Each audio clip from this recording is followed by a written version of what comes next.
Quero contar uma historinha rápida. 1988 foi um ano bem drástico para minha vida. Muitos aqui nem nasceram em 1988, né?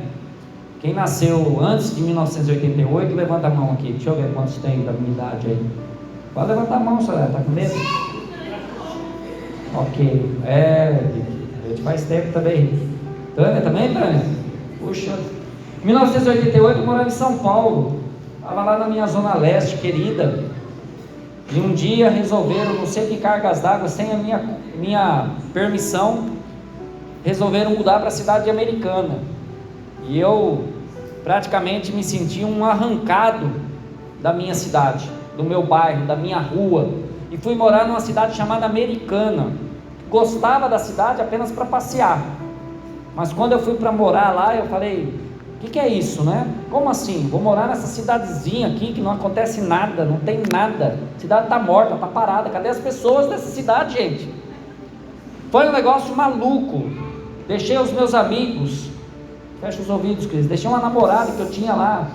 A Cris disse que só eu sabia que ela era minha namorada.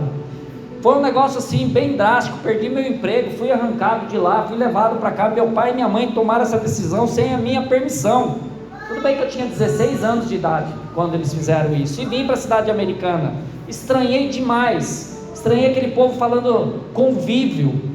Convívio é o calçadão do centro da cidade. Que convívio, que raio que é isso de convívio? Cheguei lá, o pessoal estava falando assim: não, porque o tape, tem que colocar o tape no carro. Que tape? É toca-fita. Como é assim? Estranhei bastante esse negócio. Agora imagina você morando numa cidade, num local, e de repente você ser arrancado de lá. Não da forma que eu fui, eu estou exagerando aqui, ninguém arrancou eu de São Paulo, né? Simplesmente foi uma mudança necessária e que foi boa, graças a Deus, né? Porque em Americana, na cidade de Americana, 6 anos depois eu conheci o Senhor Jesus como meu Senhor e Salvador, e tudo mudou literalmente na minha vida. Mas imagina você morando numa cidade que você tem um apreço, onde os seus pais, seus parentes têm uma ligação com essa cidade, e de repente alguém chega ali, um exército chega ali, arranca você dali e leva para uma terra totalmente estranha. Em Americana ainda fala o português, né? Mas imagina você sendo levado para um local, né, que é outra língua, outro costume, outros deuses. Pois foi assim que aconteceu com um povo, foi assim que aconteceu com uma cidade, a cidade de Jerusalém. Cerca de 600 anos, cerca de 400 anos antes de Jesus, antes de Cristo, e eles foram então levados cativos pelo Império Babilônico, e ali eles permaneceriam ali durante um período de tempo. E eu fico então imaginando, e na verdade a gente nem precisa imaginar, basta a gente olhar os relatos deste povo na Babilônia, e você vai perceber que eles tinham algumas coisas em seus corações que trazia bastante tristeza, bastante dificuldade. A distância, o distanciamento dos familiares que porventura ficaram na cidade de Jerusalém, a distância, o distanciamento, o afastamento de toda a sua cultura, de todas as suas posses, sua casa, seus bens.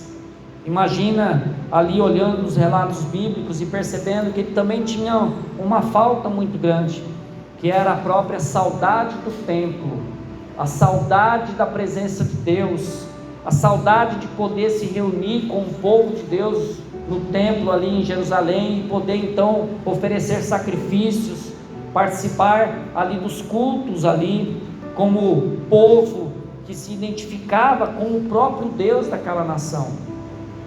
E o pior disso tudo é olhar os relatos bíblicos e saber que eles estavam ali por causa dos pecados que eles mesmos haviam cometido. Eles não haviam sido levados ali porque um exército maior, no caso ali o exército da Babilônia, tinha mais força, e tinha mesmo, e venceram eles numa batalha, e por isso que eles foram exilados.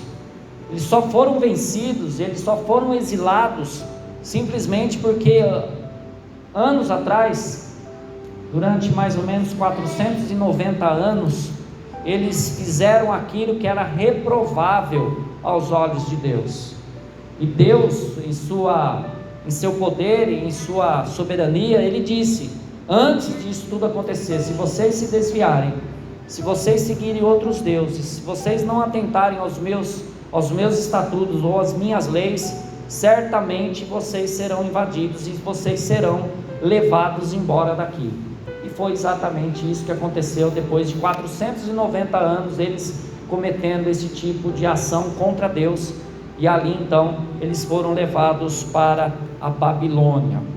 Então esse povo, os que estão ali na Babilônia, com essa saudade, com essa falta, com esse sentimento de perda, de distanciamento, eles se encontram ali na Babilônia. E aí nós encontramos um homem, um profeta de Deus, que apesar de estar em Judá, era um homem que profetizava e que falava algumas coisas a respeito deste povo que estava lá na Babilônia. E ele falava algumas coisas que eram profundas para quem acreditasse ou para quem entendesse o recado de Deus para aquele povo.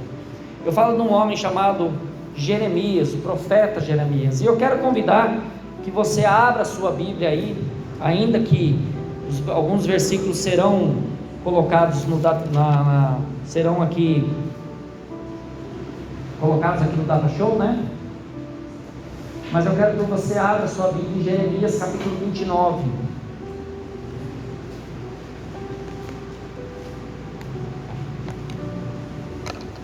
Jeremias capítulo 29.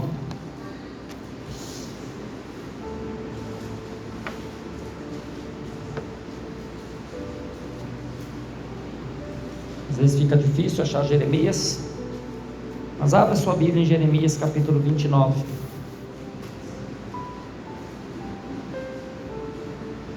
Eu estarei fazendo a leitura.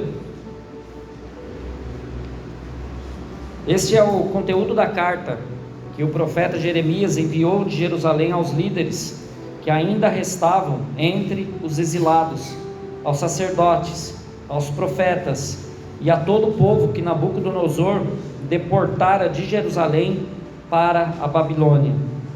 Isso aconteceu depois que o rei Joaquim e a rainha mãe, os oficiais do palácio real, os líderes de Judá e Jerusalém, os artesãos e os artífices foram deportados de Jerusalém para a Babilônia.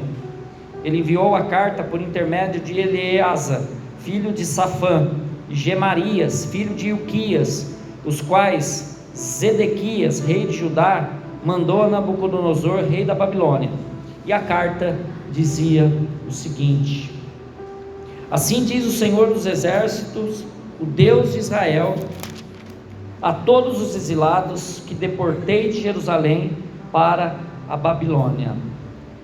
Depois dessa pequena introdução, de um levantamento histórico, de um apontamento histórico, de onde está sendo escrita a carta, por quem está sendo escrita essa carta, quem vai ser o emissário, quem vai levar essa carta até a Babilônia, e para quem essa carta está sendo endereçada, nós chegamos ali no versículo 3, e aí a gente vê a menção, a afirmação de que esse exílio, essa deportação havia acontecido pela própria mão de Deus. Não sei se você reparou na leitura. Ele está dizendo assim, o profeta, dizendo assim: e aos exilados, aos deportados, do qual eu deportei, ou do qual eu exilei. Porque o profeta está falando em nome de Deus. O profeta está falando como se fosse a própria voz de Deus. E ele falando, ele está dizendo como se é o próprio Deus falando: fui eu que fiz isso. Essa é a noção que nós precisamos ter quando nós lemos tudo o que está acontecendo aqui no livro de Jeremias e consequentemente na história de Israel nesse período. É Deus que permitiu, ou Deus que fez com que essas coisas acontecessem. E aí então isso deveria trazer uma certa tristeza, ou até mesmo um certo sentimento de desprezo, de afastamento do próprio Deus, pois afinal de contas eles estavam ali, eles foram arrancados da própria cidade, da própria família, do próprio povo e do próprio culto a Deus que era na cidade de Jerusalém. Eles haviam sido levados pelo próprio Deus. E a razão disso, e se você ler todo o capítulo, se você ler todo o livro de Jeremias, você vai entender e vai chegar à conclusão que a razão era, eles haviam se desviado dos estatutos da vontade de Deus durante ali cerca de 490 anos, pecando contra o Senhor. E Deus então teve essa paciência, mas agora Ele está dizendo: eu fiz com que isso acontecesse na vida de vocês. O engraçado nisso tudo, né, é de que esse povo lá na cidade, lá na Babilônia, com toda essa sensação de distanciamento, de afastamento, de perda, de exílio que eles estavam, haviam ali coisas interessantes ali, porque primeiro, não havia culto mais, não tinha a possibilidade daquele povo cultuar a Deus, porque eles estavam longe da cidade de Jerusalém. Inclusive alguns salmos que você está lendo, e ali os salmos diz assim: que saudade da sua casa, quando eu estarei na sua casa. Esses salmos são salmos que estão refletindo esse período aqui, o povo com saudade, o salmista com saudade da casa de Deus, do templo de Jerusalém. Quando que eu vou voltar para lá?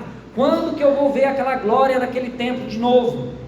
Ok? Além disso, eles estavam inseridos dentro de uma cultura totalmente diferente e principalmente idólatra.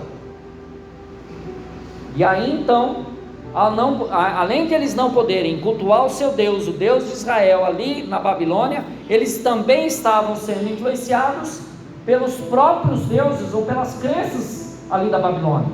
Olha que doideira que é o negócio, olha que situação que está o povo ali, aqueles que estão exilados.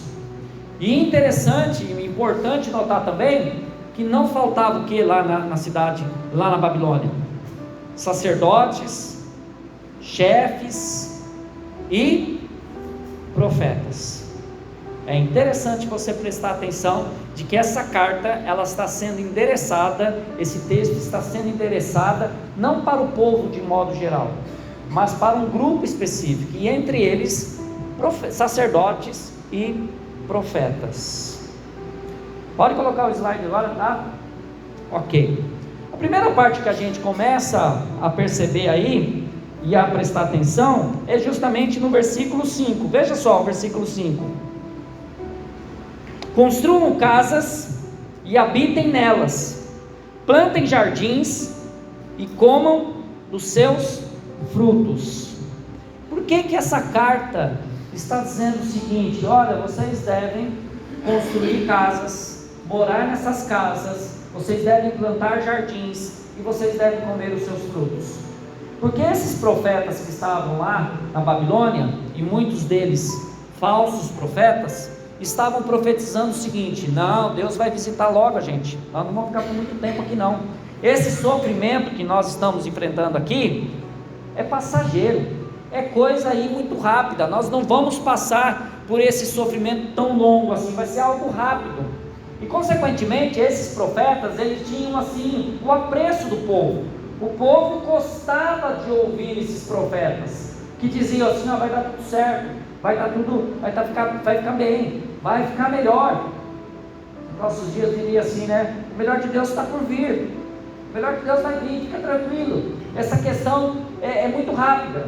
Então a carta está dizendo assim: não é bem assim não. Vocês devem viver a vida comum do lar. Vocês devem fazer o quê? Vocês devem construir suas casas, vocês devem morar nessas casas, vocês devem plantar jardins e vocês devem procurar comer do fruto dessa terra aí.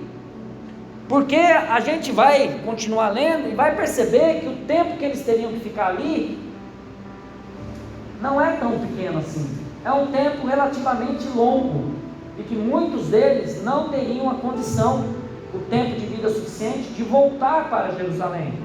Ok? Então a carta está dizendo assim: viva a vida aí de vocês, vai se acostumando aí na Babilônia, vai se adaptando aí à realidade desse povo, vai vivendo aí, entendeu? Não deixe de fazer aquilo que é necessário, porque necessário é construir casa, habitar nessa casa, comer, vocês precisam fazer isso, ok? A segunda coisa que a gente nota é o próprio versículo 6, olha ali: casem-se e tenham filhos e filhas, escolham mulheres para casar-se com seus filhos e deem as suas filhas em casamento, para que também tenham filhos e filhas, multipliquem-se e não diminuam. O que o profeta está dizendo nessa carta? Além de eles viverem a vida comum do lar, que é de construir, de morar, de plantar jardim, de colher o fruto desses jardins, dessas plantações, o profeta está dizendo o seguinte: ó, que vocês se multipliquem, que vocês preparem a próxima geração. Porque fica imaginando o seguinte: se o tempo é longo, eles achavam que o tempo ia ser curto por causa das mensagens dos falsos profetas. Se o tempo vai ser longo, se vocês não se casarem, se vocês não derem as suas filhas ao casamento, se os seus filhos não procurarem casamento, consequentemente não haverá uma multiplicação. E se não haver uma multiplicação aqui do povo aí do povo de vocês aí na Babilônia, consequentemente vocês vão acabar desaparecendo. Vocês vão sumir aí. Vai deixar de existir o povo de Deus ali no meio da Babilônia. Então Deus, através do profeta, está dizendo: não, casem e permitam que as suas filhas, os seus filhos se casem, deem a ele mulheres para casamento, para que vocês então não diminuem, para que vocês se multipliquem, para que vocês aumentem o número de pessoas aí. Porque fica imaginando o seguinte, né? Quem foi levado para o exílio eram os melhores, eram os artesãos, eram os caras, as pessoas que tinham uma capacidade de produzir algo na Babilônia. Os velhos, as pessoas doentes, aqueles que tinham algum outro tipo de problema, eles eram abandonados lá em Jerusalém, quando a Babilônia levou os exilados. Eles não foram. Pessoa lá com tanto de idade já, o cara falou assim: não, esse aqui não, deixa ele aí, porque ele já está num ritmo mais de aposentadoria, está parando aí, então não adianta levar. Então leva só os jovens. Lembra de Daniel, os amigos de Daniel? Eu gosto sempre de lembrar de Daniel, porque ele vai muito jovem para lá, cerca de 14, 15 anos, não uma criancinha, mas 14, 15 anos, gente que poderia produzir e dar resultado para a Babilônia. E chegando lá, eles falaram assim: não, nós vamos ficar pouco tempo aqui, então a gente espera esse tempo passar e a gente volta. Deus está dizendo: não, vocês vão ficar mais tempo aí, vivam a vida comum no lar, se multipliquem, não diminuam, porque se vocês não casarem, se vocês não derem as suas filhas para casamento, vocês vão acabar desaparecendo no meio aí da Babilônia. Versículo 7: sejam cidadãos de respeito e honrados. Olha lá o que o texto diz: busquem a prosperidade da cidade para a qual eu os deportei, e orem ao Senhor em favor dela, porque a prosperidade de vocês depende da prosperidade dela. O que Deus está dizendo? Faça o melhor de vocês, faça com que vocês sejam produtivos, façam de vocês, homens, consequentemente mulheres também, pessoas que vocês vão trabalhar, vocês vão cooperar para o próprio crescimento da cidade na Babilônia, de onde vocês estão. Deus não está dizendo assim: não, deixa aí, não faça nada e deixa ela se acabar, não coopere com nada, não, coopere com essa cidade, trabalhe nessa cidade, busque a prosperidade dessa cidade, e consequentemente a prosperidade de vocês vai depender da prosperidade da própria cidade. Se a cidade prospera, vocês prosperam. Isso é muito lógico, esse negócio, quando a gente olha para a história das cidades. Cidades que são desenvolvidas, normalmente têm moradores, cidadãos daquela cidade desenvolvidos, com acesso a mais coisas. E cidades menores, cidades que têm pouco desenvolvimento tecnológico, coisa desse tipo, tem mais dificuldade ainda com algumas questões, né, de sobrevivência e de manutenção da própria cidade. Piracicaba é uma cidade desenvolvida, a gente sabe o que é viver numa cidade desenvolvida, e Deus está dizendo através do profeta: não, trabalhem aí, se desenvolvam, cresçam aí. Não sei se dá para ver o desenho ali, mas tem desenho de pizzaiolo, de gente que trabalha na roça, tem gente que joga bola, né? Tem gente mexendo ali no computador, tem gente que está nadando, policial. Se envolva com essa cidade aí, busque a prosperidade dessa cidade, trabalhem, desenvolvam, sejam dignos, sejam honrados, trabalhadores, porque se vocês fizerem isso, consequentemente, se a cidade cresce, se a cidade prospera, vocês também prosperam. É impressionante você pensar Deus dizendo isso para o povo que foi levado para o exílio, não é? É impressionante você pensar Deus dizendo assim: olha, vocês estão aí numa terra estranha, vocês estão aí misturados com gente que não acredita em mim, gente que acredita em um monte de coisa, uma cultura totalmente diferente, uma língua diferente, e Deus está dizendo para eles assim: ó, só que vocês devem procurar construir as suas casas, morar nessas casas, plantar os seus jardins, colher os seus frutos, vocês devem estar se multiplicando, vocês não devem segurar esse tipo de coisa, vocês devem dar suas filhas ao casamento, para que então haja multiplicação aí dos descendentes de vocês, porque senão vocês vão acabar diminuindo. É legal, é interessante Deus dizer assim para o povo dele, dizer assim: olha, vocês estão aí, mas vocês devem trabalhar, vocês devem se desenvolver, né? Vocês devem buscar a prosperidade da cidade com suas ações, seus talentos, com o seu tipo de capacidade de trabalho, porque se a cidade prosperar, você prospera também. Não é interessante você pensar? Porque normalmente a gente às vezes é ensinado que a nossa ligação com a cultura, com a sociedade, com a cidade, ela deve ser meio de distanciamento, ficar um pouco longe, não é bom muito, é melhor não muito se misturar não. Só que Deus aqui está dizendo para o povo ali que não, eles deveriam se misturar, eles deveriam estar ali vivendo a vida deles, mesmo estando em uma terra estranha. Mas Deus ali naquela carta, através do profeta, ele fala assim: ó, só que vocês têm que tomar cuidado para vocês não serem enganados. Pode passar o próximo slide. Olha só, não sejam enganados. Olha o que diz o versículo 8 e o versículo 9: porque assim diz o Senhor dos Exércitos, o Deus de Israel: não deixe que os profetas e adivinhos que há no meio de vocês os enganem. Não deem atenção aos sonhos que vocês os encorajam a terem. Eles estão profetizando mentiras em meu nome. Eu não os enviei, declara o Senhor. Porque existiam profetas ali que estavam dizendo coisas que não eram o que Deus havia dito. E uma das principais coisas, é o que eu já disse, é que eles não ficariam por muito tempo ali, que Deus ia dar um jeito naquela situação, que aquele sofrimento, que aquela luta, que aquela dificuldade não seria por muito tempo. Deus não manteria, não permitiria gente inimiga, um povo que não acreditava em Deus, fazer aquilo que eles estavam fazendo, exilando, né? Levando esses judeus, esses moradores de Jerusalém ali, e deixar ali com muito dano. Deus ia pesar a mão sobre os seus inimigos, Deus ia fazer um milagre ali, Deus ia acabar com aquela nação ali. Esses profetas, eles eram induzidos, inclusive segundo o texto, pelos próprios moradores, porque os moradores queriam ouvir isso, e os profetas então eram induzidos pelo querer do povo a dizer estas coisas. E o profeta Jeremias, Deus está dizendo: não deem ouvido para esses aí, não ouçam essas promessas furadas, não fique acreditando que vai ser pouco tempo, não. O negócio aqui vai ser longo, vai ser muito mais tempo do que vocês estão achando.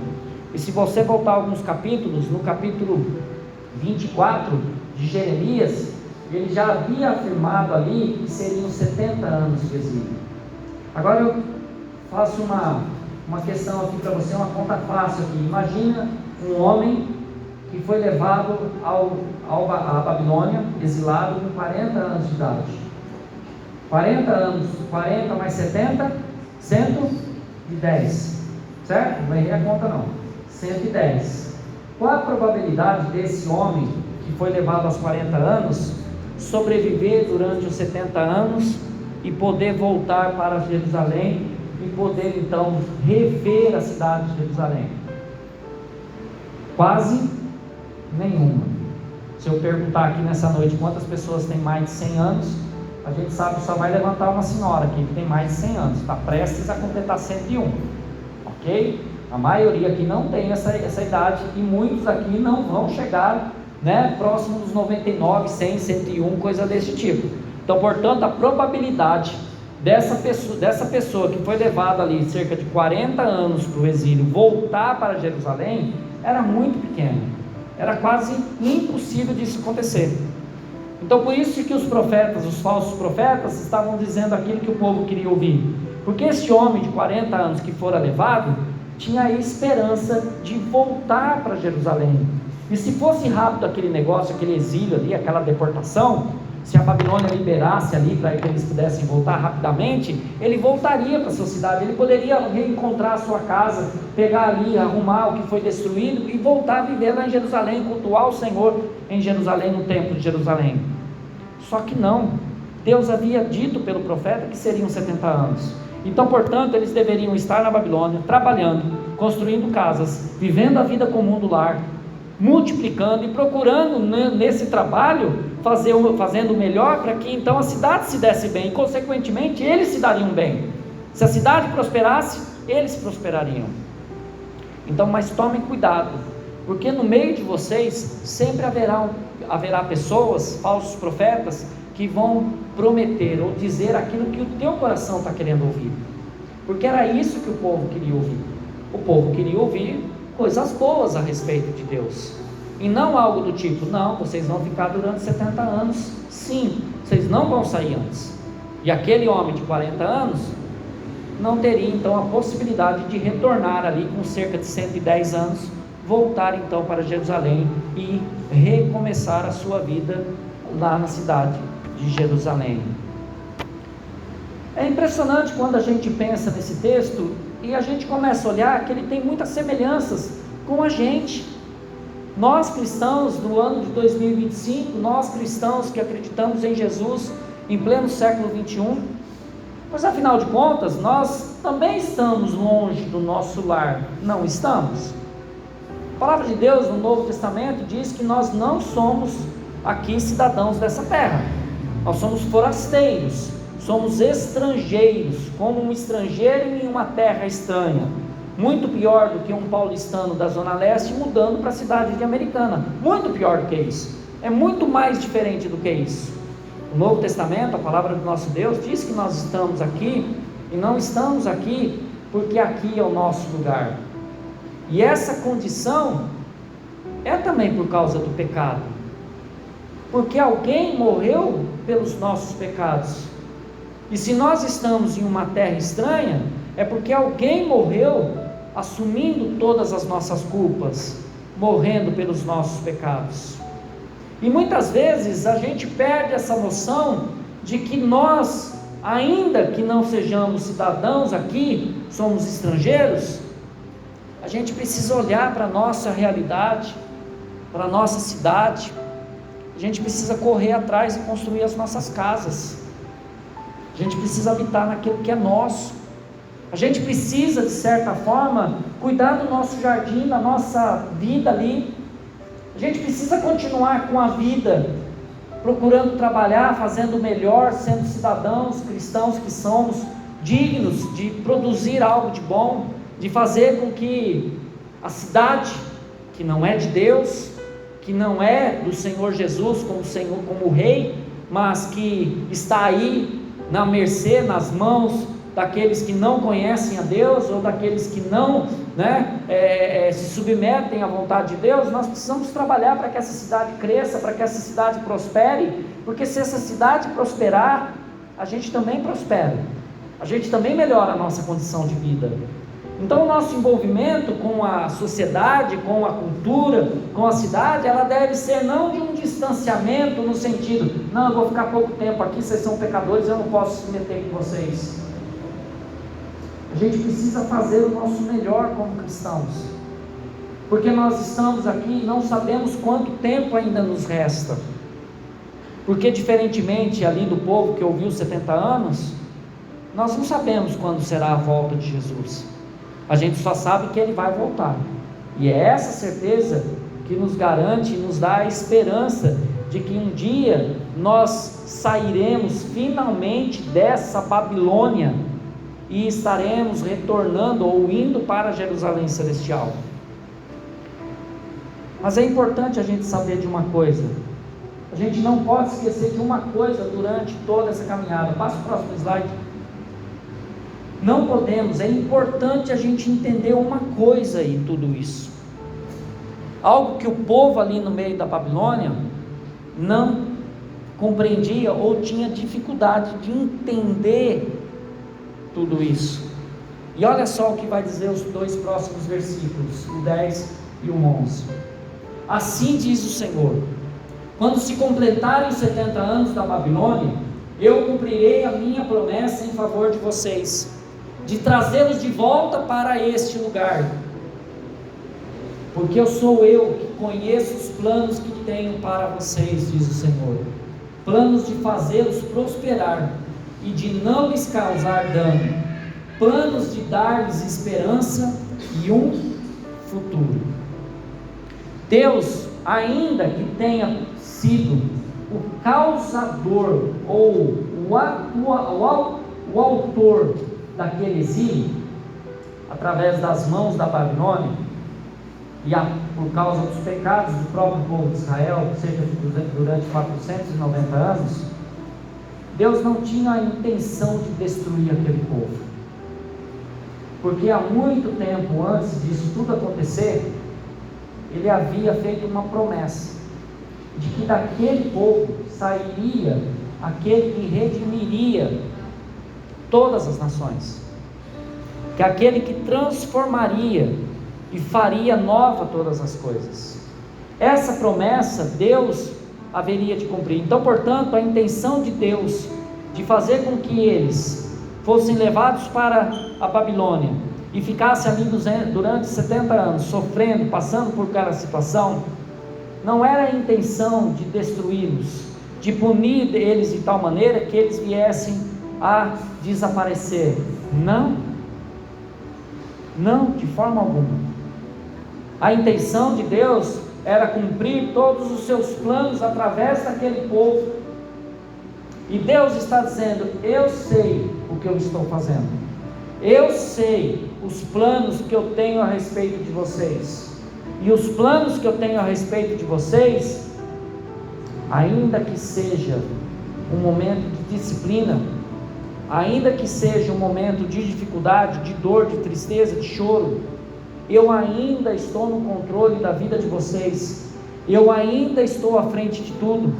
E se eu estou fazendo ou permitindo que tudo isso esteja acontecendo sobre você, é para que você aprenda a minha lição, para que você cresça, e não para que você seja destruído.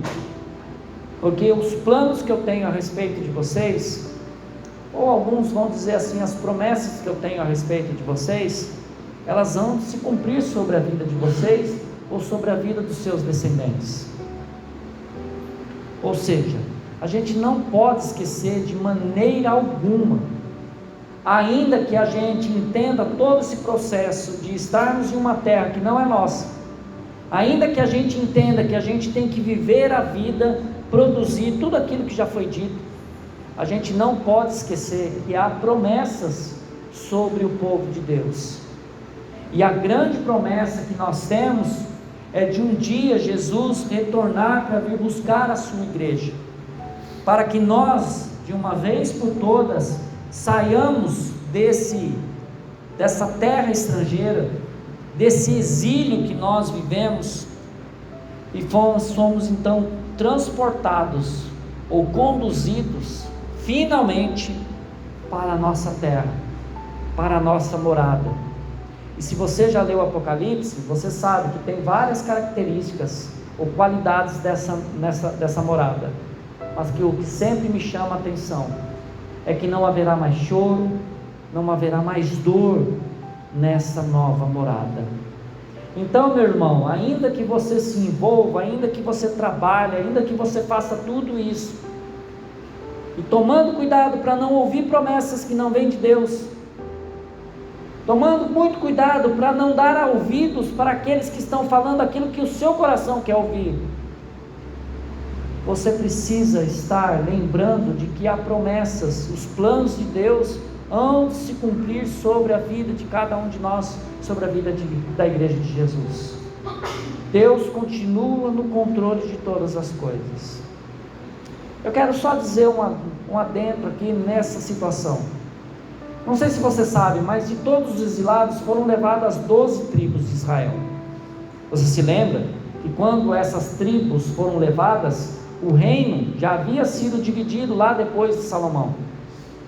Havia o reino do norte e o reino do sul. E dessas 12 tribos, apenas 2,5 tribos sobreviveram, continuaram a existir. Então tudo que você ouve de Israel hoje, tudo que você ouve sobre os judeus hoje, são descendentes apenas de 2,5 tribos, porque as demais tribos, as 9,5 tribos, elas se desmancharam e se perderam ao longo da história. Somente essas 2,5 tribos se permaneceram porque havia uma promessa sobre o povo de Deus, que do povo de Deus, da tribo de Judá, sairia aquele que seria o redentor de toda a história. Então, portanto, Deus literalmente cumpre as suas promessas, e que nós, como crentes em Jesus, possamos estar sempre lembrando dessas promessas, de que ainda que a gente esteja e passe por tudo que a gente passe, a gente tem que levantar todos os dias, enfrentar todos os dias da melhor maneira possível, trabalhando, produzindo, vivendo a vida que a gente pode viver aqui nessa terra estranha, lembrando que aqui não é o nosso lugar, e que um dia todos nós nos encontraremos com o Senhor. Que Deus nos ajude a nos lembrar sempre dessas verdades, porque Jesus Cristo, que é o cumprimento de todas essas profecias, veio justamente para que isso fosse uma realidade em nossos corações. Então descanse nisso e viva plenamente, de forma satisfatória, nessa promessa, nessa certeza de que um dia nós nos encontraremos com o Senhor. Que Deus nos abençoe e nos ajude a confiar cada dia mais naquilo que o Senhor é e naquilo que Ele prometeu à sua igreja.